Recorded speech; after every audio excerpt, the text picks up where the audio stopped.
Hello again.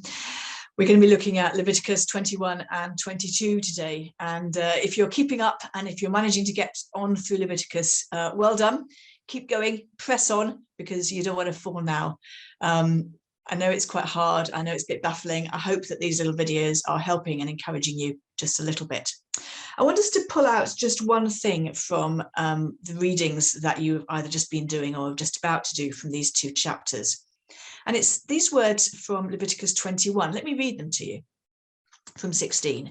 The Lord spoke to Moses, saying, "Speak to Aaron and say, none of your offspring throughout their generations who has a blemish may approach to offer the food of his God. For no one who has a blemish shall draw near, one who is blind or lame, or one who has a mutilated face, or a limb too long, or one who has a broken foot, or a broken hand, or a hunchback, or a dwarf, or a man with a blemish in his eyes, or an itching disease, or scabs, or crushed testicles. No descendant of Aaron the priest who has a blemish shall come near." That's language for coming into the sanctuary. Now, these are hard words, and these have caused many people real distress over the years. So I wanted to just point them out to you, because you'll almost certainly have noticed them anyway, and just to speak about them very briefly. Now, remember that we've been speaking again and again about these categories of unclean, clean, and holy, and how this category of unclean is by no means always an ethical judgment or a judgment about somebody's sinful state. This is this category of unclean that includes a number of physical ailments as well in the mind of the ancient writer and of ancient Israel.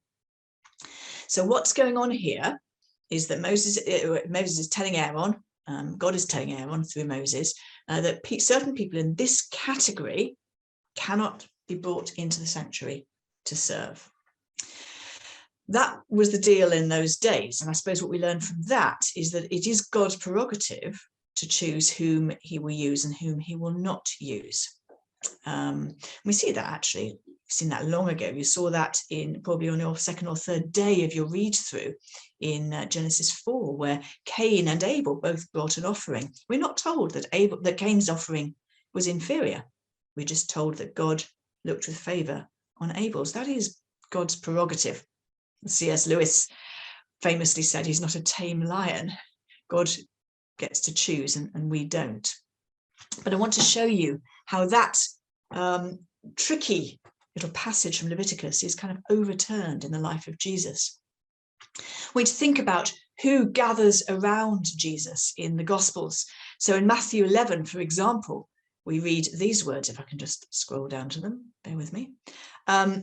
This is John the Baptist inquiring of Jesus of, are you the one that we're supposed to expect, or is somebody else coming after you? And Jesus' reply is this: go back and report to John what you hear. The blind see, the lame walk, the lepers are healed, the deaf hear, the dead are raised, and good news is preached to the poor. So Jesus is reversing all of these categories and bringing them near. Jesus is the fulfillment of everything that the tabernacle did in the Old Testament. And so Jesus is gathering such people around him. And remember what we said when he met a leper before. We talked about this last time, of how when he touched a leper, the contamination didn't flow to him, but the holiness, the cleansing flowed outwards from him. Something similar going on here. And we see a number of places in the Gospels where we see lists like this of people who are around Jesus, the broken, if you like, of the world. We see it again in the parable Jesus gives, the parable of the wedding banquet, and remember the original people didn't respond to their invitation. This is Luke 14, and then the master says, okay, go out into the streets and the alleys of the city and bring in the poor, the crippled, the blind, and the lame. These are the people who couldn't serve in the temple. These are the people who are preferentially being welcomed into the kingdom of God. And one more thing related to this. Remember, someone with a crushed testicles couldn't serve. So in Acts, we read of a eunuch who is reading the book of Isaiah and puzzling about what it means. And Philip draws alongside him and explains it to him, and the eunuch becomes a Christian. All of these things are reversed in the kingdom of God. All of these things that did exclude people in Leviticus are reversed with the coming of Jesus. We've got one more video, one more little push with Leviticus, and I will see you next time.